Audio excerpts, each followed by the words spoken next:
America की रक्षा उन्नत अनुसंधान परियोजना एजेंसी DARPA ने एक दुर्लभ बड़े परिवहन विमान के विकास की शुरुआत की है जो एक अद्वितीय वैज्ञानिक सिद्धांत पर काम करता है। ऑरोरा फ्लाइट साइंसेज AFS को लिबर्टी लिफ्टर कार्यक्रम के पहले चरण का पुरस्कार देते हुए ये यान किसी सतह को छुए बिना कम ऊंचाई पर उड़ान भरने में सक्षम होने वाले विमान के ग्राउंड इफेक्ट का उपयोग करेगा।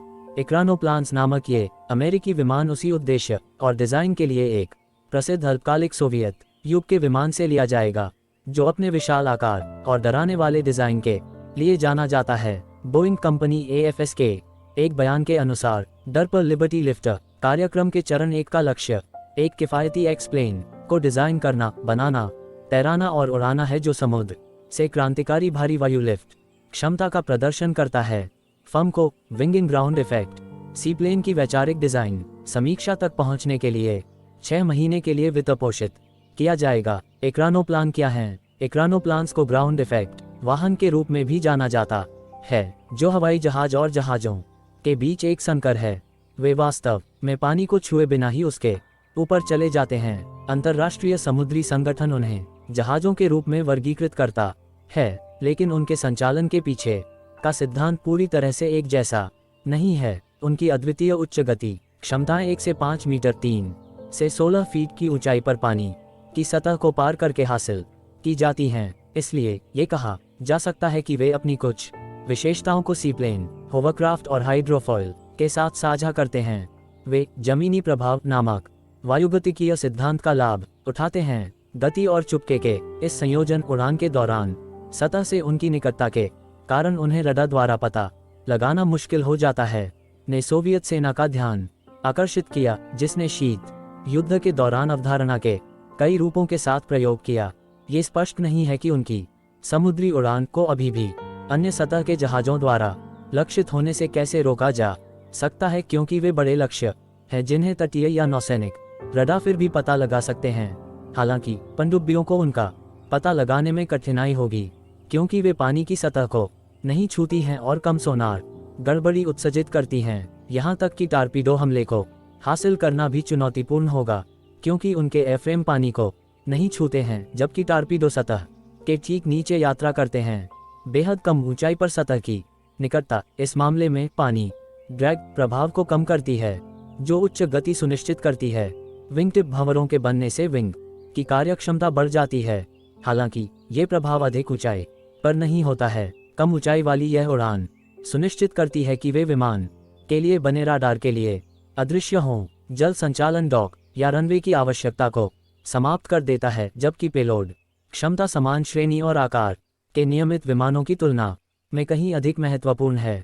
अमेरिकी परियोजना ऑरोरा की अवधारणा एक हाईविंग मोनोहॉल सीप्लेन है जिसे किफायती पूर्ण पैमाने पर उत्पादन और उच्च समुद्री राज्यों और उच्च यातायात क्षेत्रों सहित विस्तारित समुद्री संचालन के लिए डिजाइन किया गया है। बयान में कहा गया है कि यह अवधारणा समुद्र की सतह से और लहरों और बाधाओं के आसपास कम ऊंचाई पर संचालन की चुनौती को पूरा करने के लिए डिजाइन की गई एक मजबूत और अनुकूली नियंत्रण प्रणाली को नियोजित करेगी। असामान्य वायुगतिकीय सिद्धांत पर संचालन के लिए उड़ान संचालन को नियंत्रित करने के लिए विभिन्न सेंसर, एवियोनिक्स और इलेक्ट्रॉनिक्स की आवश्यकता होगी। कंपनी ने इसमें शामिल जटिल इंजीनियरिंग और भौतिकी को ध्यान में रखते हुए चुनौती को पहचाना। आधी नाव आधा हवाई जहाज अवधारणा के लिए AFS ने अग्रणी समुद्री engineering company Gibbs and Cox के साथ साझेदारी की है। यह वैमानिकी और नौसैनिक डिजाइन विशेषज्ञता को मिलाकर एक आधुनिक उड़ान भरने वाले लिबर्टी जहाज का प्रस्ताव करता है। डर्प ने 6500 समुद्री मील NM से अधिक की नौक सीमा निर्धारित की जो 5 तक समुद्री राज्यों में उड़ान इन ग्राउंड प्रभाव के साथ होवर करने में सक्षम हो या 13 फीट ऊंचाई तक की लहरें और एक क्षमता 2 अमेरिकी मरीन कोर USMC उभयचर लड़ाकू वाहन ACV या 6 20 फुट कंटेनर इकाइयों को ले जाने के लिए। रूस का कैस्पियन सागर राक्षस सोवियत लून को रोस्टिस्लाव एवगेनिविच अलेक्सेयेव द्वारा डिजाइन किया गया था और इसका उपयोग 1980 के दशक के अंत से लेकर कथित तौर पर 1990 के दशक के अंत तक सोवियत और तत्कालीन रूसी नौसेना द्वारा किया गया था। कैनाड्स पर लगे 8 कुज़नेत्सोव MK-87 टर्बोफैन ने इसे संचालित किया। प्रत्येक ने 127.4 किलो न्यूटन के इन का जो लगाया। जहाज में उड़ान भरने के लिए एक कदम प्रदान करने के लिए एक उड़ने वाली नाव की पतवार और नीचे एक बड़ी विक्षेपण प्लेट थी। इसकी अधिकतम परिभ्रमण गति लगभग 550 किलोमीटर प्रति घंटा थी। यह जहाज स्पष्ट रूप से सतह रोधी युद्ध के लिए डिजाइन किया गया था और इसमें P-270 मच्छर निर्देशित मिसाइलें थीं। इन्हें धड़ की पृष्ठ या सतह पर जोड़े में स्थापित 6 मिसाइल लॉन्चरों में रखा गया था। मिसाइलों को नाक और पूंछ पर निगरानी और ट्रैकिंग सिस्टम का उपयोग करके निर्देशित किया गया था।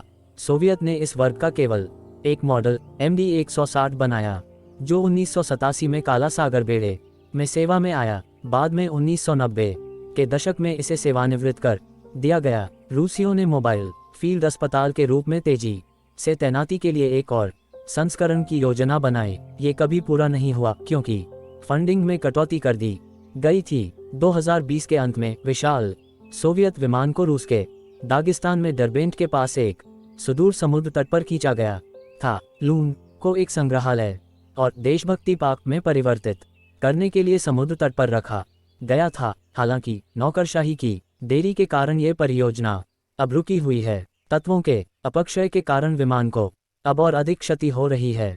Radio free Europe radio liberty की रिपोर्ट के अनुसार इक्रानोप्लान की उच्च गति, कम ऊंचाई वाली उड़ान ने इसे जहाज रोधी खदानों से गुजरने और कई रडार प्रणालियों के नीचे छिपने में सक्षम बनाया, जिससे ये गुप्त परमाणु मिसाइल हमले शुरू करने में सक्षम हो गया।